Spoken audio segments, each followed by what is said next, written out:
যদি 2-4 মিনিটের জন্য বিদ্যুৎ চলে যায় তাহলে আমরা এতটাই চিন্তিত হয়ে যাই, মনে হয় যে আমাদের জীবনের গাড়ি থেমে গেছে, আর ফোন দিয়ে বিদ্যুৎ বিভাগকে গালমন্দর কথা শোনাতে থাকি। কিন্তু আপনি কি এটা জানেন যে আমাদের এত সুবিধা দেওয়া বিদ্যুৎ কিভাবে উৎপাদন করা হয়? যদি জানতে চান তাহলে কিছু সময় ভিডিওতে আমাদের সঙ্গেই থাকুন, কারণ আজকের ভিডিওতে আমরা আপনাদেরকে জানাবো যে কিভাবে কয়লা থেকে বিদ্যুৎ উৎপাদন করা হয়।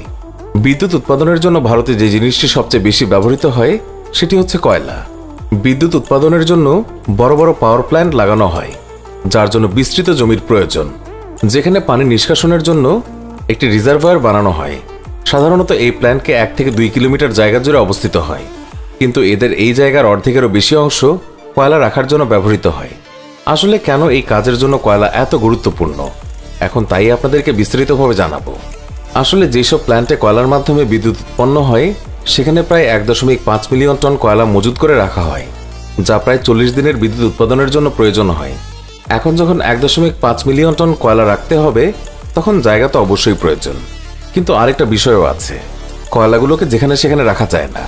তাই সবার প্রথমে এই কয়লাকে রেলগাড়িতে ভরে প্ল্যান্ট পর্যন্ত নিয়ে আসা হয়। এরপর রেলগাড়ির ডিব্বাগুলোকে একটা থেকে অন্যটা আলাদা করা হয়। এরপর একটা একটা করে রেলগাড়ির ডিব্বাগুলোকে একটি নির্দিষ্ট জায়গায় এনে মেশিনের সাহায্যে একে পুরো উল্টে দেওয়া হয়, যাতে করে ডিব্বার সব কয়লা ইয়ার্ডের ভিতরে চলে যায়। এরপর নিচে কয়লাগুলোকে সরাতে থাকে এবং একটি কনভেয়ার বেল্টের মাধ্যমে একে সামনের কাজের জন্য নিয়ে যাওয়া হয়। এরপর একে একে আবারও গুছিয়ে রাখা হয়, কিন্তু এতেও কয়লার কাজ শেষ হয় না। যখন কয়লা শুষ্ক হয়ে যায় তখন নিজের মধ্যে ধুলাবালিকে আকর্ষিত করে, তাই যখন বাতাস হয় এই কয়লার ধুলো আশেপাশে উঠতে থাকে। তাই এইগুলি থেকে বাঁচার জন্য একে কিছু সময় পরপর পানি দিয়ে ভিজিয়ে রাখা হয়। এরপর একে কনভেয়ার বেল্টের মাধ্যমে অন্য একটি মেশিনের কাছে নিয়ে যাওয়া হয়, সেখানে এর বড় বড় টুকরোগুলোকে ছোট মিহিদানায় গুঁড়ো করে। এরপর তৈরি হয়েছে ব্ল্যাক পাউডার, যাকে চারকোল অন্য কিছু বলে ফেস ওয়াশ কোম্পানিগুলো নিজেদের বিজ্ঞাপনটি আরও আকর্ষিত করে তোলে। এই কয়লাগুলোকে এইভাবে ব্যবহার করা হয় কারণ এতে এর সারফেস এরিয়া বেড়ে যায় এবং এর ভেতরে থাকা ধুলোবালি ময়লা তা সহজেই আলাদা করা যায়। এরপর এই ব্ল্যাক পাউডারকে বয়লারে পাঠানো হয়, যেখানে সহজে আগুন ধরতে পারে এবং আগুন ধরার পর কয়লার যে ভারী ছাই হয় সেটা নিচে পড়ে যায়, যাকে বলা হয় বটম অ্যাশেস। আর যে হালকা ছাই থাকে তাকে ফ্লাই অ্যাশেস বলে, যাকে চিমনির মাধ্যমে ফিল্টার করে পরিবেশে ছেড়ে দেওয়া হয়। এইভাবে সিনেমার মেইন ক্যারেক্টারের মৃত্যু হয়ে যায়, মানে এই পর্যন্ত কয়লার কাজ শেষ। এখন যে আগুন থাকে তা এই টিউবগুলোর উপরে অনেক বেশি তাপ দেয়, যার মধ্যে পানি ভরা থাকে। এই তাপ পানিকে ভাপে পরিণত করে। এই ভাপ যখন সুপার হিট হয় তখন একে এই পাইপের মাধ্যমে সামনের দিকে পাঠিয়ে দেওয়া হয়।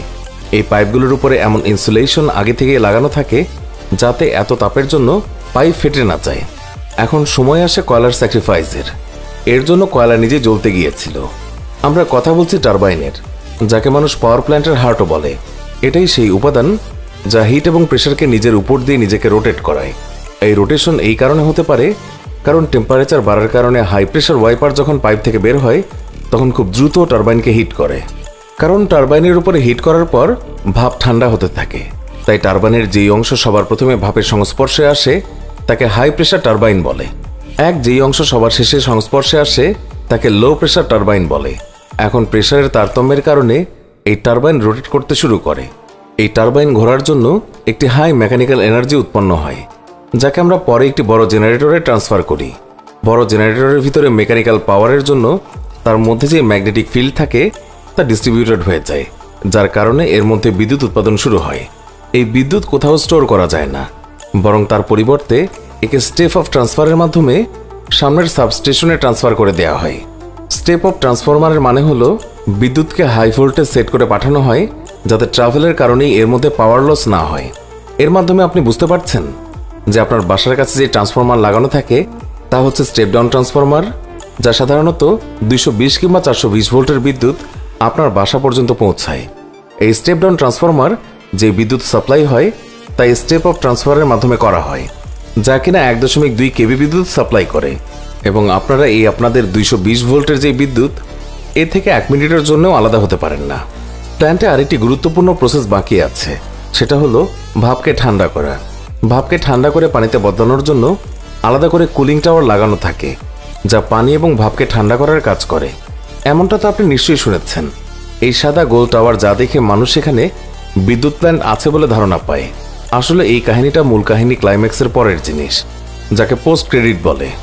কোনো কাজই করা সহজ নয়, আর যদি সেই কাজ এমন হয় যা আমাদের জীবনকে আরো সহজ করে দেয়, তারা তো মোটেই সহজ নয়।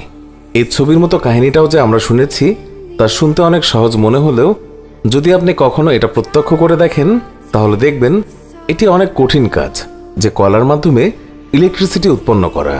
আমাদের এই ভিডিও সম্পর্কে মন্তব্য জানাতে কমেন্ট করুন।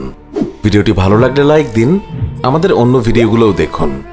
ভালো লাগলে আমাদের চ্যানেলটি সাবস্ক্রাইব করতে ভুলবেন না, এতে করে সব নতুন ভিডিও আপনার কাছে পৌঁছাবে।